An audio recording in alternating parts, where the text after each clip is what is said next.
Hello and welcome back to my channel. Hope you guys are having a great day. Thanks so much for joining me. And this week I want to talk about something that actually stumps a lot of writers, except usually not me. This is one of the first things I think of that usually, well, sometimes inspires a story, and that is the name of the character. And I say inspires the story because actually the book that I released, The Quest of the Prodigy, was inspired by a name, the last name Barkley. Somehow I just knew when I thought of the name Sebastian Barkley, Bass for short, I just knew that he was a time traveler. I don't know how. I don't know how I jumped to that conclusion. But yeah, as soon as I heard the name Sebastian Barkley, I was like, time travel. So then I went all the way back from a name. So it just goes to show how powerful a name could be. And I disagree as a writer. Mr. Shakespeare's famous quote when he talks about calling a name anything else would still be as sweet as the rose. I think a name means a lot, and that's probably not what Shakespeare probably wasn't saying that names aren't important, but you can tell a lot from a name. I believe names also have the power to give certain characters certain personalities, so you could search for names that mean certain aspects of personality trait, like if you're the bad guy, you know, names like Black, McBlack, McKnight, you know, something strong, villainous sounding like that.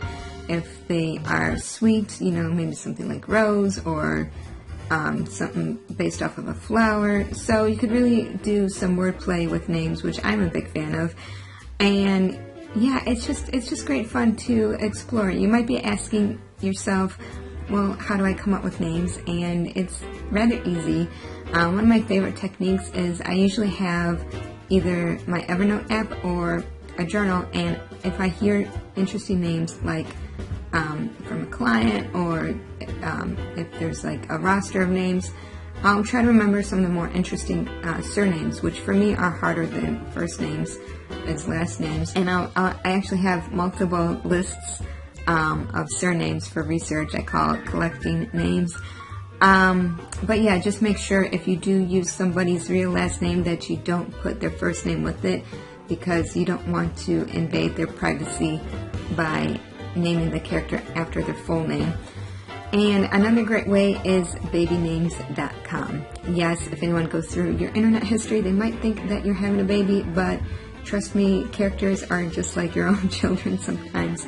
I'm not a mother, I don't know, but yeah, I've got a cat. I know that's not the same thing, but anyway, getting off topic. So yeah, names are pretty easy in my book to come up with. The challenge is the right name for the right character, and so sometimes you come up with the character traits first and then the name, and sometimes the name just defines the character. So let me know in the comments below if you're an author, if you come up with the name first or the character first and then stumble upon the name later. I'd really love to hear what you guys do, because I know every writer is different, and it might help other authors who are reading this who might be just starting to dabble into writing. So thanks so much for watching, you guys. I hope you hit subscribe so you could join me next week. I make a video every Wednesday, and I love talking about writing, so feel free to carry the conversation over on Twitter at authorcesmith. Thanks so much, you guys. Have a great rest of your day. Catch you next week. Bye.